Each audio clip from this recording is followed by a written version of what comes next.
Welcome everyone to this webinar on the impact of COVID on education in South Africa. I'm absolutely thrilled to see so many of you here, and I see participants from New York, from London, from India, and from many other places. So wherever you are in the world, I promise you will not regret taking this hour with us. We have some terrific content to share with you today. My name is Adam Hewman. I'm Empower's Vice President of Development and Communications. Empower is thrilled to host this webinar series in partnership with Citi. This is the third of our 3 webinars, and what we're seeking to do is tell untold stories about the pandemic. Of course, everyone knows the devastation that COVID is continuing to make. What we're diving deeper in this series is about the hidden impacts, specifically in South Africa today. What's happened in communities that were already facing huge barriers way before the pandemic began? What's been the experience? What's been the reality for young people living within those communities? We're honored to be doing this with our partner, Citi for Education. We're thrilled that this is the 9th year of our partnership with Citi. And I want to say that we're grateful for Citi's phenomenal support, both the financial support we get, but also the sense of partnership. And that sense of partnership, that wider sense of partnership is really critical to achieving some of the things you'll hear about today. Our agenda for today, we're going to hear more about Citi's incredibly successful E4Education campaign. We'll hear more about how Empower are putting young people right at the center of how we respond to the pandemic and how we help rebuild. And we heard directly from Sozo, one of Empower's amazing grantee partners in South Africa, along with Theo, who has an overview of our work in Africa. Welcome to our panelists, Christine Aquila, Theo Chronopoulos, and Tulani Kitello. A few notes before we begin. This webinar will be recorded and available later on. You can submit questions at any time through the button at the bottom of your screen. Please do so. We want this to be as interactive as possible. You can also note who you'd like the question to be answered from if you'd like to. Now I'm glad to welcome Christina Aquila, Director of FX Sales at Citi. We are thrilled to have you here, Christina, to talk about the campaign. Over to you.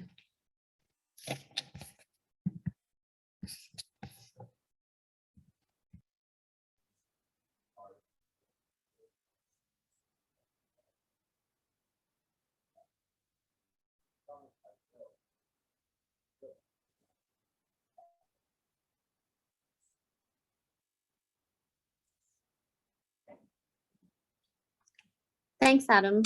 Welcome all, and thank you for joining us. Citi's E4Education is happy to sponsor this webinar in partnership with Empower, and I'm happy to share more about this campaign that we're so very proud of here at Citi. Citi's E4Education was created in 2013 by the FX team to raise awareness and funds for education-focused nonprofits to improve access to quality education. Since its inception, the scope of the initiative has grown a lot and now spans across our entire markets business. This year, Citi added 3 partners to our Global Charity Alliance, which now stands 13 strong. Together, we're making a huge impact. Last year, in 2020, our campaign raised a record $9.7 million for education-focused nonprofits around the world. Together, we have raised over $47 million since 2013, supported over 785,000 students, 31,000 schools across 84 countries.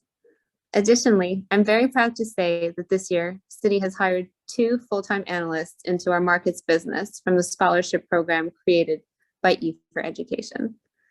Citi is glad to have partnered with Empower since the start of the campaign, and it's been really gratifying to see the big impact that we've had together.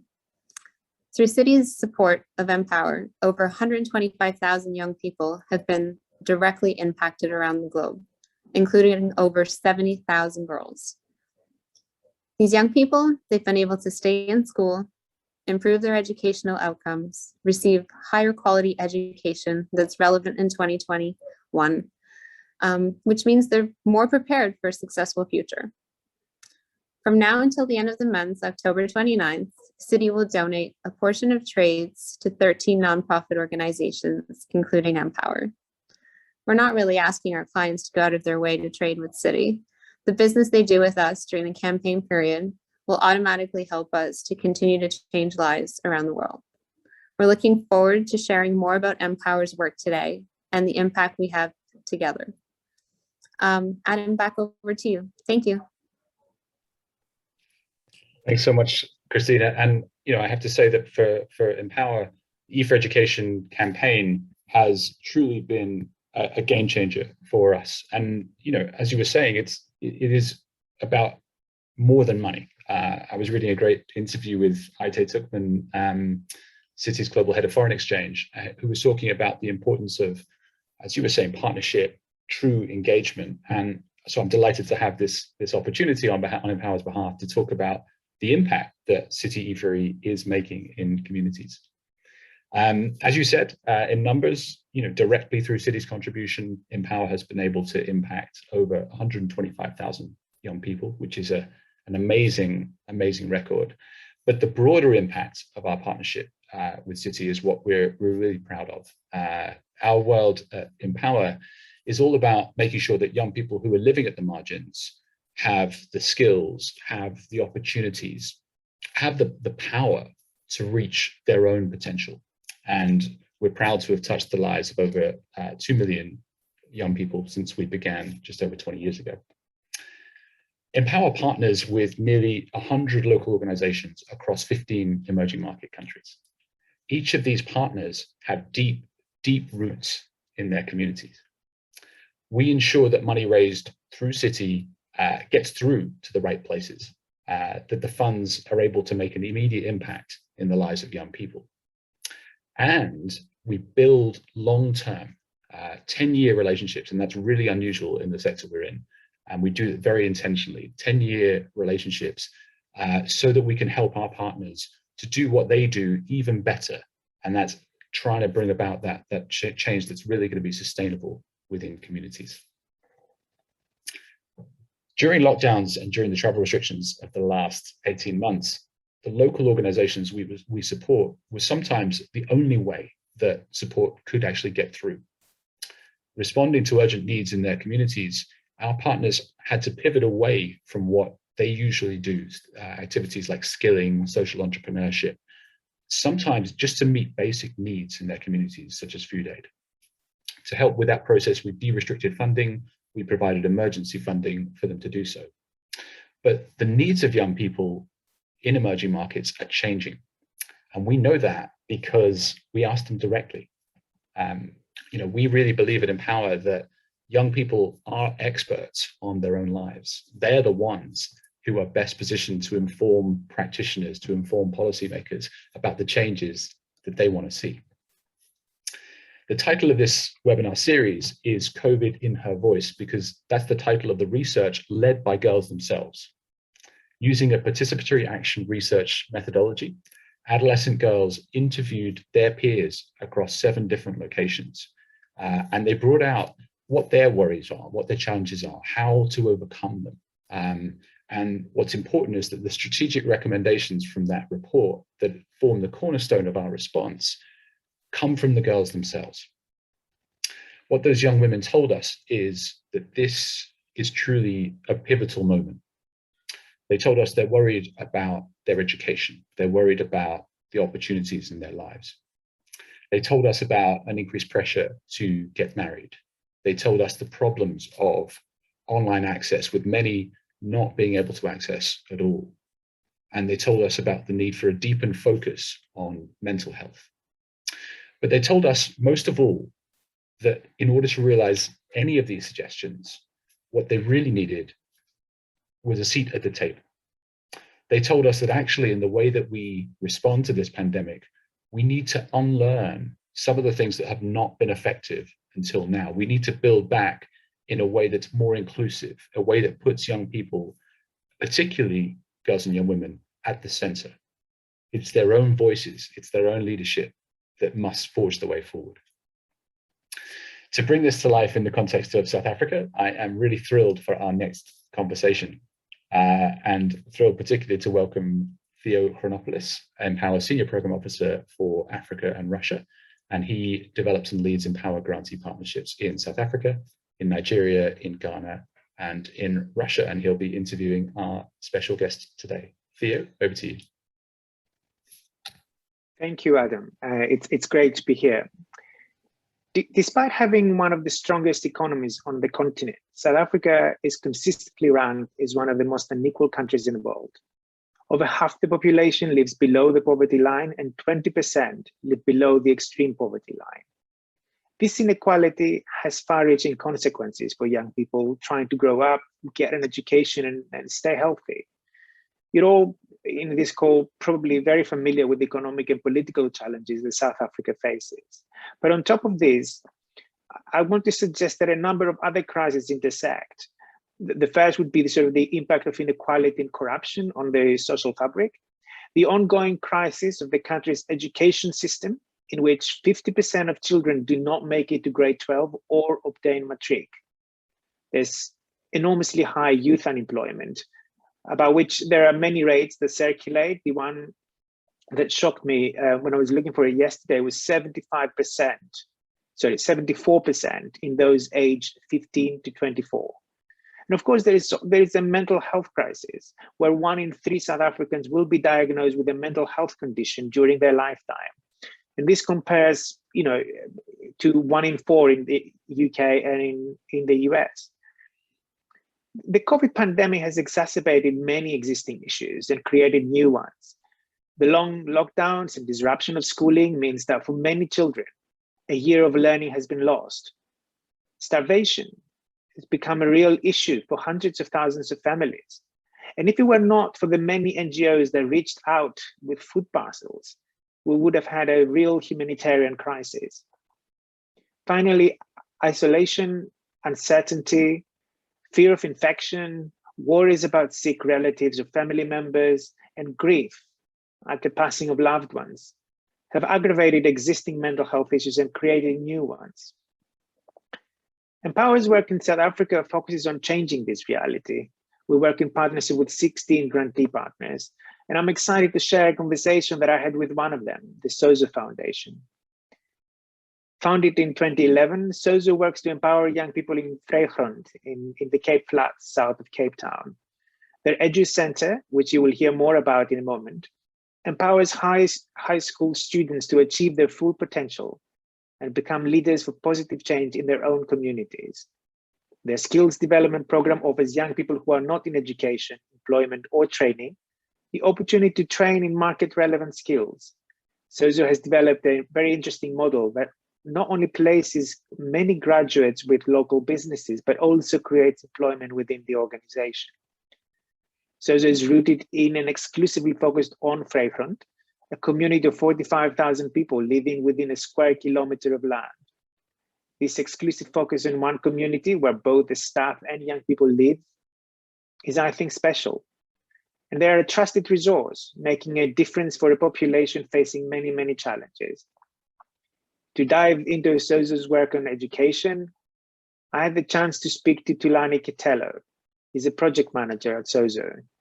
With the organization for 6 years, Tulani works directly in the community and is passionate about his work. I'm very excited to share my conversation with you.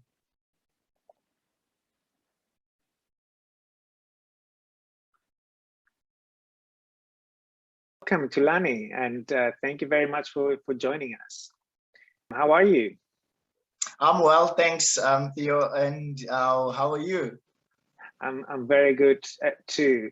Listen, I wonder if we can start by asking you to describe a little bit what life is like for young people in Vrygrond and the communities where you work.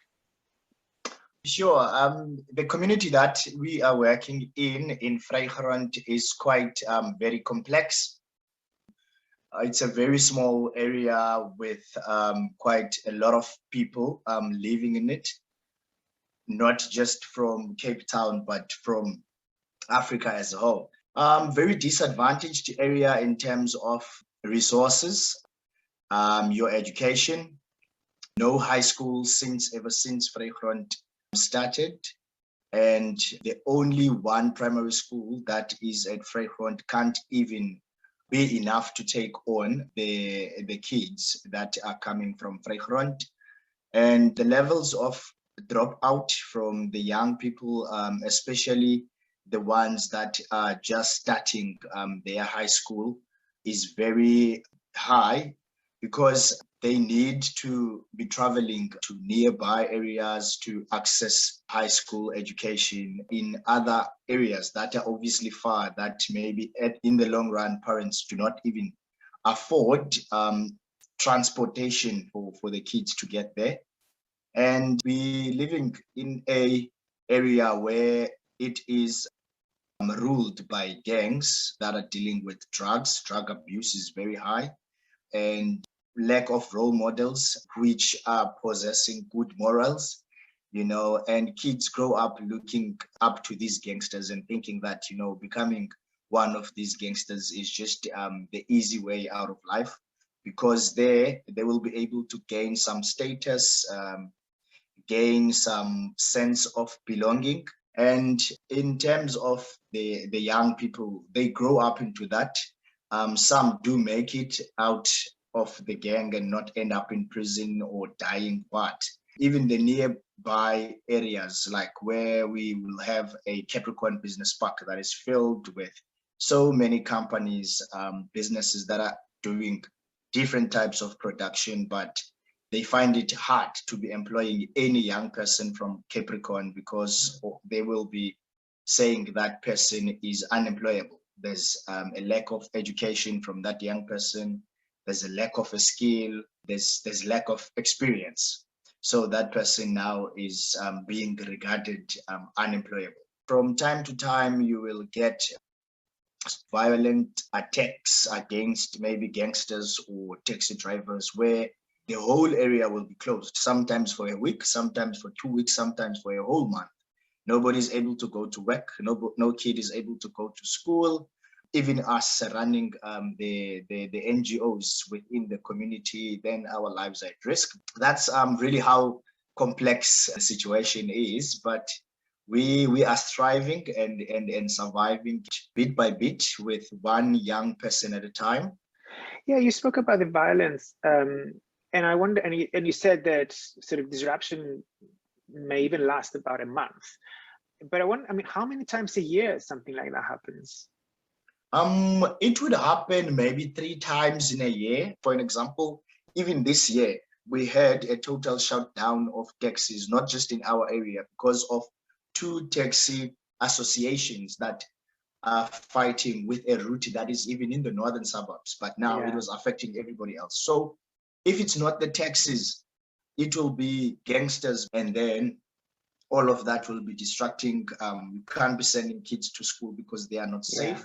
Yeah, and I think that's interesting, because there's gang violence, there's taxi violence, and for those who are listening to us and don't know what taxi violence is, I'm guessing what you're referring about, sort of fights between different taxi companies for routes and links with sort of organized crime sometimes, and there's protests which all going together cause a lot of disruption in the way that schools operate, and of course children are able to access both safe spaces but also schools, right? Yes. And it could happen up to three months a year, you said. Yeah. Are there any challenges that girls in particular face in this environment? Yes, of course. I think to be a girl child in Vrygrond is more scarier than being a boy child. And this simply means that there's quite a number of rape, number one, cases that are being reported. And obviously those that are not reported to the authorities, but that do come when we having our PSI interventions with even with the beneficiaries that are in the program. And most often it will be family members who are doing these things, or obviously boyfriends who are a bit older, and they don't want to report these things because these young girls are coming from backgrounds of parents that are not present and parents that are not providing. So to have an older boyfriend that is earning a little bit of income, then looks as if it's some kind of security for them, at least to be getting the basics, shelter, food. Teenage pregnancy, that's also quite a very, very challenging with the young kids, because they get pregnant like very early, some in school, and then they are not able also to cope with that because they don't have also stable backgrounds with their own parents, and now they have to become parents. These things, they do come up in our psychosocial interventions because these kids start not to cope even within the program sometimes, and we would think it's academical, or maybe it's a certain behavior where the child is struggling with the academics, and we want to push more. At some point we realize, no, it's actually not that. Thank you for this. I mean, Empower, with assistance from SOZO, actually conducted an exercise earlier this year around the priorities of young girls and young women. And I mean, we're still looking at the results, but my understanding is that the kind of fear around sexual violence and issues around bodily integrity came very, very high up in the list of priorities from the groups of girls that we spoke to. So, and it comes through in the way you describe the situation now. But also what you describe is quite an explosive mix. I want to go into exactly what you do because you touched on the interventions, but I just want to stop just momentarily and just hear from you a little bit about how COVID has come into this mix and how has it affected young people and the communities in which we mean, because obviously, and you'll tell us about the lockdown and everything, but I imagine, you know, in some of the lives of these young girls, the safest place they can be is either the school or the SOZO facility, right? And when they cannot be there, things may happen. So just want to hear a little more from you about how COVID specifically affected young people and their communities. Yeah. The issue of COVID, you know, has left a huge responsibility, you know, in each and every person's life. And in areas like Vrygrond that are already experiencing such quite a lot of disadvantages in terms of how the situation is complex, you know, we have found ourselves in a very difficult position as to how do we determine now what the young person needs, because we have young people, like you've mentioned, that come to our spaces because it's the safest space that they can get after school. With the interventions, you know, that we are conducting with them, we had to open up some way of us, you know, staying in contact, the beneficiaries, whether it's via WhatsApp groups or some sort. And things that came out was a lot of beneficiaries were pointing out the issue of not even having something to eat at home. Lots of their parents, lots of them are domestic workers who are depending on day-to-day paying jobs. They don't have like an employment contract that runs for a month or 2 months or whatsoever. It's people that wake up today to go somewhere and work for whatever amount of money and come back and see. And that now haven't been happening because people were not able to be moving around and going anywhere. We've done quite a lot of interventions with the food support for the beneficiaries and their families. So many kids had to drop out of school, and some even lost hope that they can school or whatsoever. people now from the community who are not even having kids in our premises, started also, coming in, shouting for help. The NGOs became the first responders in these communities, more than the city or the national is the government and so forth. And I know you guys have developed a very comprehensive response to the situation that COVID brought to the communities, where you've addressed a number of priorities, including food, including sanitation, including all sorts of different things. And I think from all the kind of proposals for this additional support that we saw from our partners, yours was the most comprehensive one, which just goes to show how great a connection you have with the community and how rooted you are in the realities of the community. What I wanted to ask you now is, how does SOZO support young people, specifically their education? Just tell me more about what SOZO, what is the core business of SOZO? Okay. SOZO's core business will be now 3 main focus areas, which is number 1, it will be education.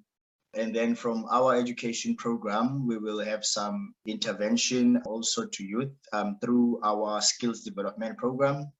And the third one will be our enterprise program that was given birth to by the skills development program. With that being said, education is number 1. Trying to provide this safe space for young people, give them, the hope that, has been taken from them, that they can be, people that are recognized, people that can get skills, people that can be able to be employable, and also just to feel that, there are people out there who are genuinely caring for them, not wanting anything in return from them, like they are used to the gangsterism life that they've been experiencing in Capricorn.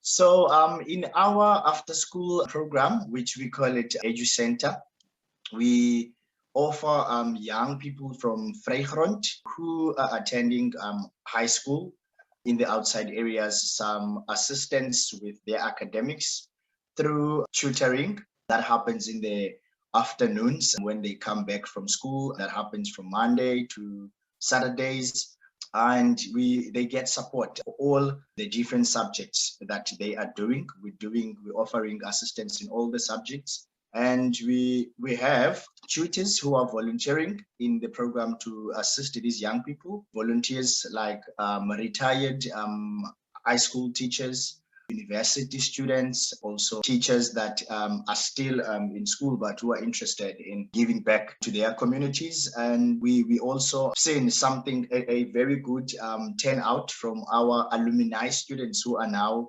university students who wants to give back, to come and assist their brothers and sisters from the hood, and that is quite looking well.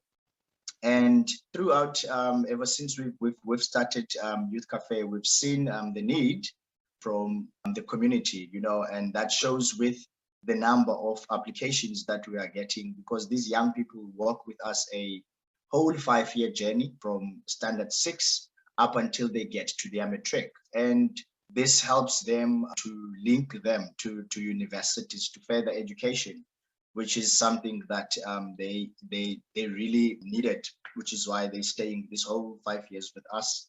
And we will assist them with the applications for university when they get to that. And it's quite, for me, fulfilling, especially seeing the alumni, coming back, wanting to volunteer, helping the kids with those subjects that they are specializing in.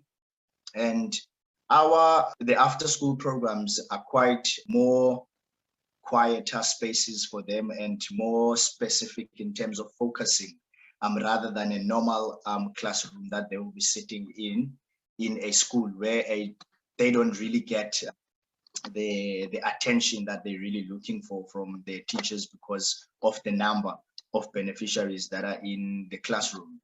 And we've seen lot of improvements in terms of our metric our metrics, metric rate in Vrygrond as a community.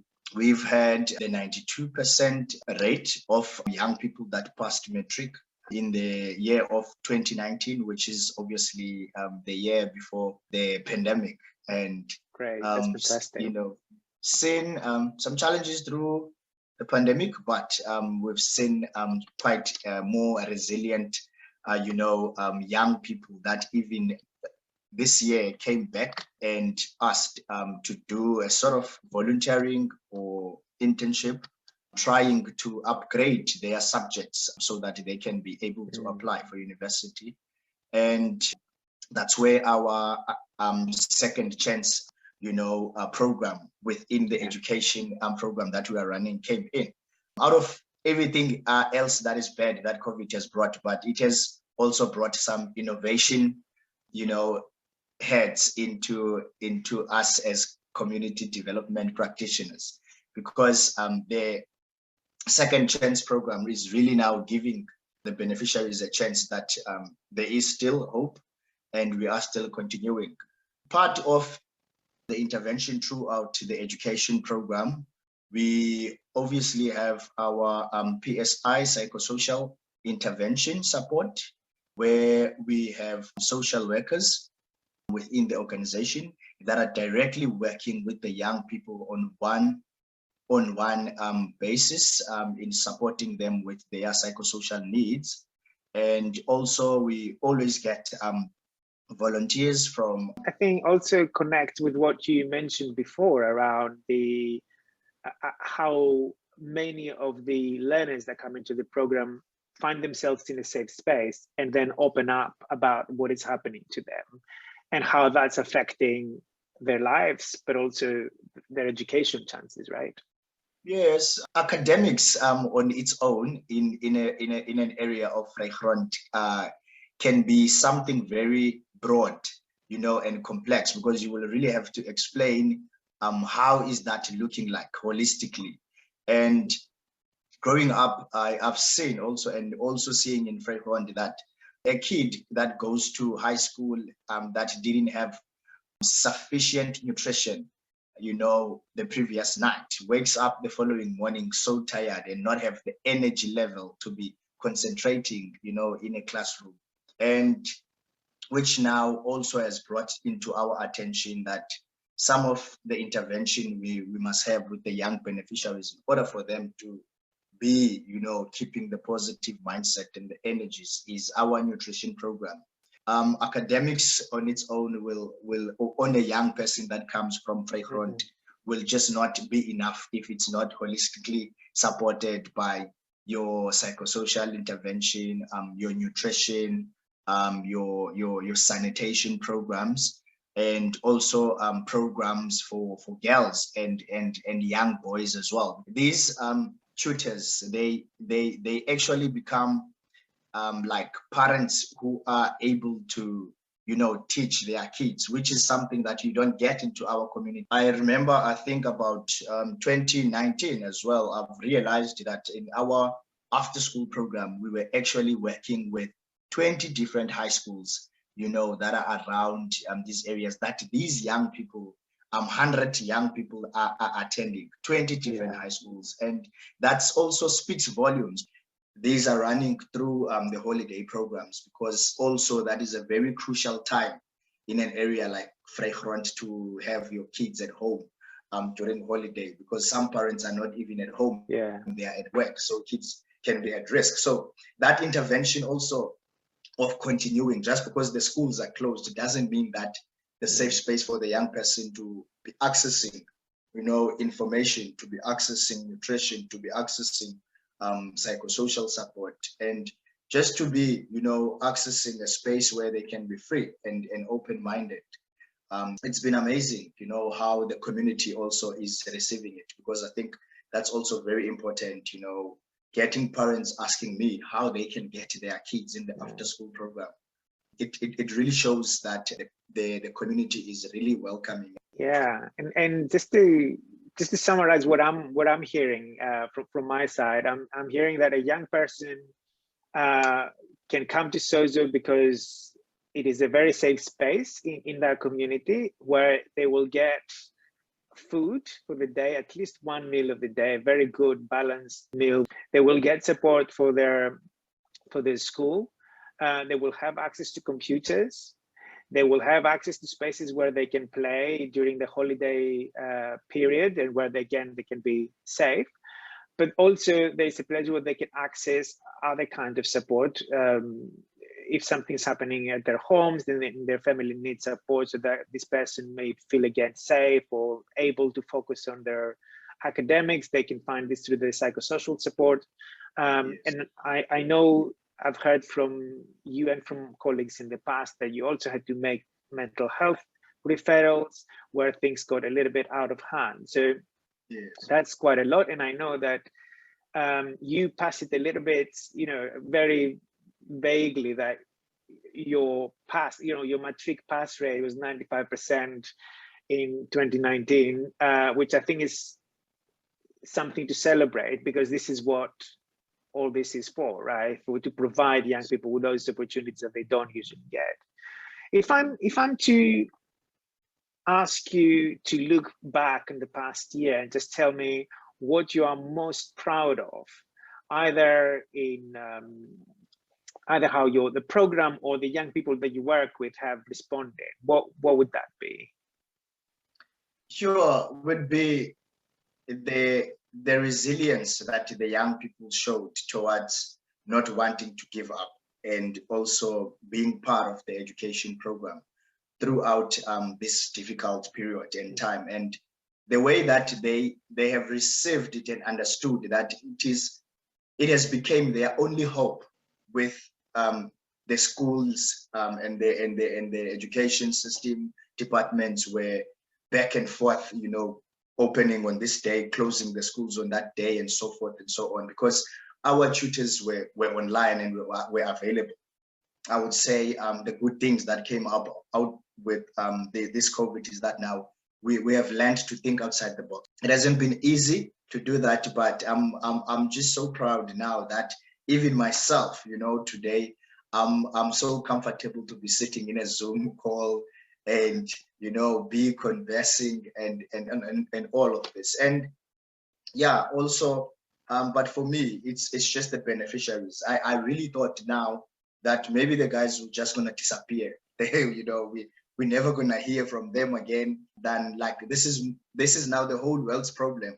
Who are we as SOZO, as one little organization based in Preferent, to think that we can be able to support them? But they were resilient. They were with us. In fact, it just showed more hunger into wanting this. That for me, really gives me, a peaceful night, knowing that the work that we are doing has a very huge impact in people's lives and also their future.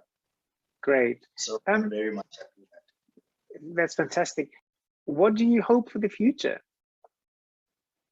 For the future, I hope that we can be able, to grow as the organization, as the program that has been well received for all these years, to what it is today. And imagine if all of the high school grade 8 to 12 coming from any different school that they are going to are able to access our premises, then I will one day be able to stand up and say all the kids that were doing matric in Vrygrond in 20 whatever, have access to my program and have passed their matric. I do see us growing into that, and I would really love to see how that would look like, one day. Great.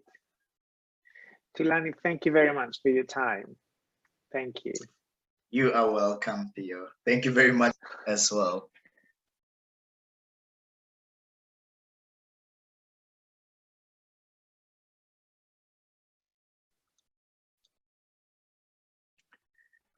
I'd like to thank Thulani very much for sharing SOZO's work with us and for all that they and the young people that they work with do to inspire. Before we go back to Adam, we have a few messages from SOZO participants about its impact I'd like to share in order to close.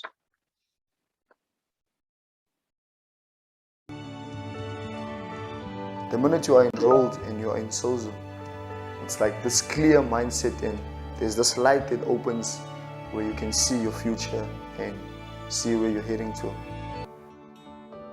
So the first day when I joined the Edu Center, the recruiters that were on and running, and then that opened my mind, like, these guys are here for us. That's when I realized that this is the right place to be. I'm actually learning a lot of things about myself, others, and I'm finding myself actually. Where I am now, I can see I'm still moving forward with my career, because they always help you to not give up with what you love. You have to encourage people, you have to help those that aren't getting help on the outside world. You always see a smile here. I smile, that's why I smile every day, you know. Even up to the securities outside, they are smiling. You just hear good morning. It makes me happy every time when I enter the gate at Sozo.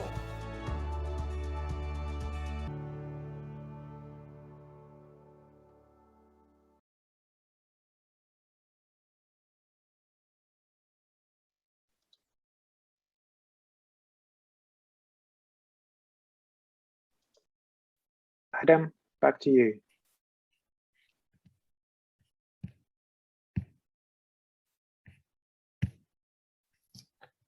Thank you so much to Theo, and thank you so much to Lani and Sozo. It's really inspirational work and incredible to hear about it. So I'd really encourage you to submit Q&As. The panel are here for you to answer your questions. We have a few so far, which I'll start off with, and please do submit more on the Q&A button at the bottom of your screen.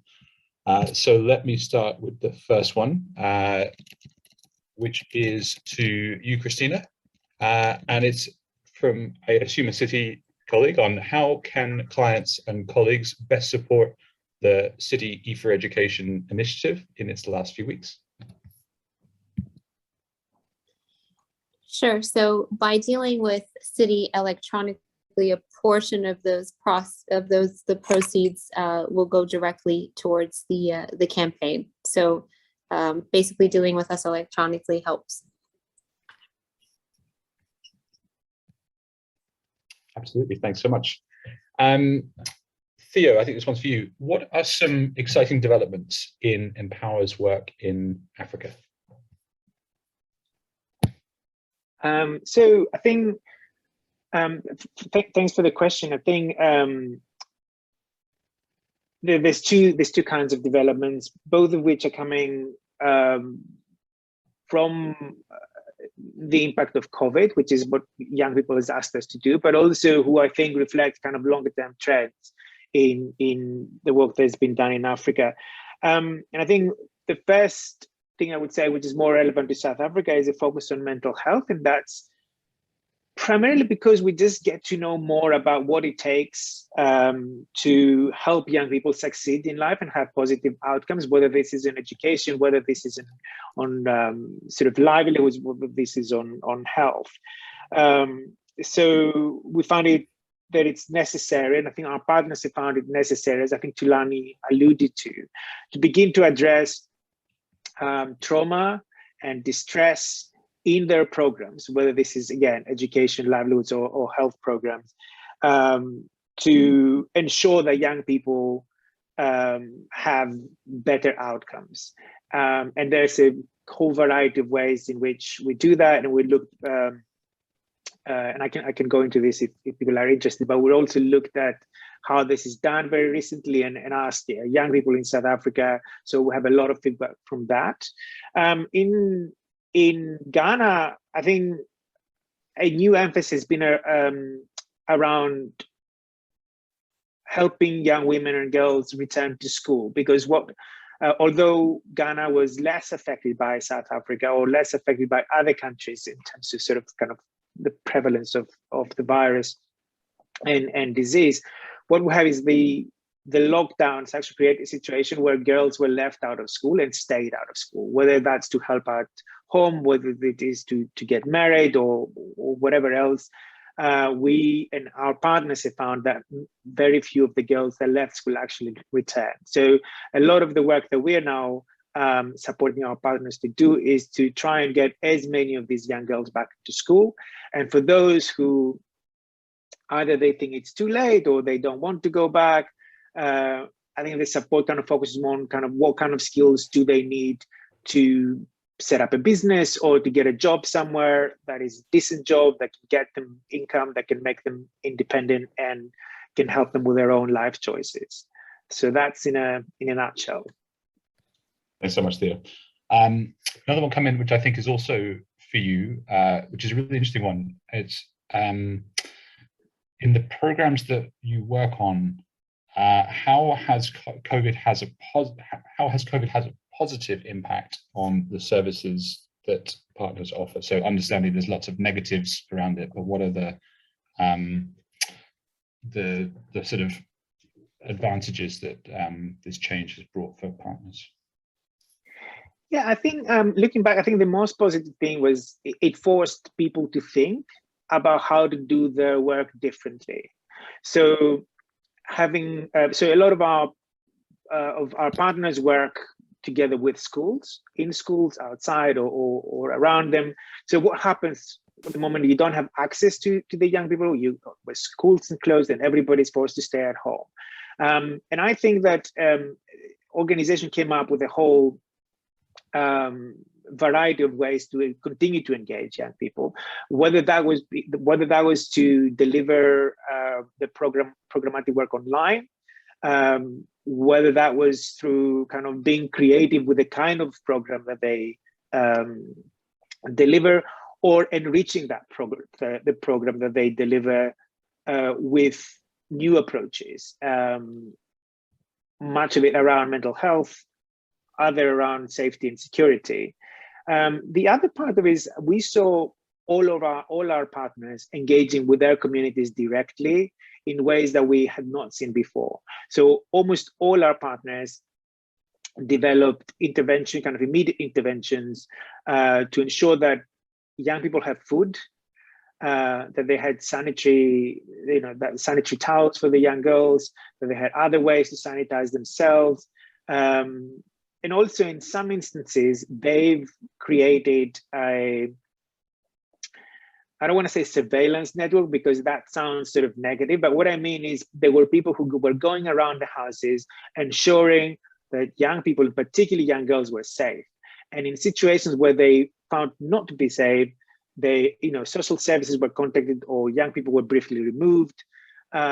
So all in all, I'd say that the most positive things that we saw creativity increasing, we saw resilience that we had not seen before. And this was also a good opportunity in a way to test our systems and our assumptions. And some of these things worked very well and some didn't.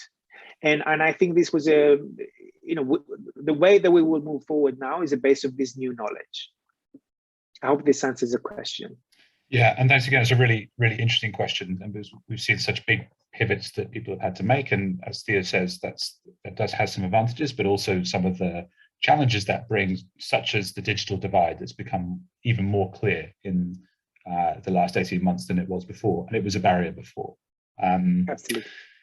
Theo, you talked about mental health. There's another question here. It would just be interesting to hear your reflections on the mental health work that we're doing as Empower across South Africa.